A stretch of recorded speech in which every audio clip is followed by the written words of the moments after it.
à l'est de l'Europe, des gens s'agitent et qui sont des buts en guerre, qui veulent à tout prix en découdre avec les Russes, et qui, pour le faire, ressortent les vieux arguments de la période de la guerre froide et d'autres encore plus ignobles.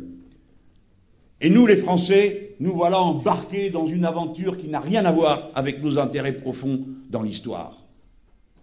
Quoi qu'il arrive, quelle que soit la situation, les Russes sont les partenaires des Français, pas des ennemis. Et quand je l'ai dit pour la première fois, on a dit que j'étais devenu un poutinien.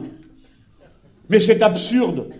Est-ce que la Troisième République était devenue tsariste parce qu'elle avait signé avec le tsar?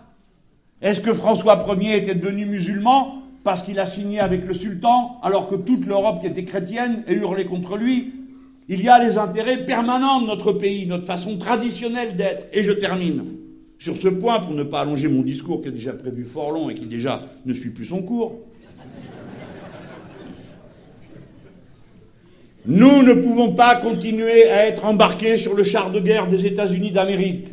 Nous n'avons rien à faire dans l'OTAN. Nous ne sommes pas d'accord avec l'installation des bases militaires en Pologne, en Lituanie et ailleurs pour faire la guerre aux Russes.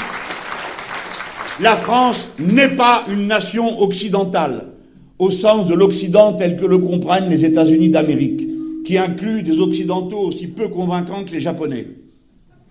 Nous sommes une nation universaliste, présente sur les 5 continents. Notre plus longue frontière est avec le Brésil et non avec l'Allemagne. Par conséquent, la France doit être le pivot d'une nouvelle alliance mondiale, altermondialiste, dont l'unique objet serait le respect de la souveraineté des peuples et l'application des conventions et des normes de l'OIT et de l'ONU, qui est la seule référence du droit international qui est préalable à l'usage de la force, tandis que maintenant, on use de la force d'abord et on discute après. Il faut se cramponner à ce principe politique.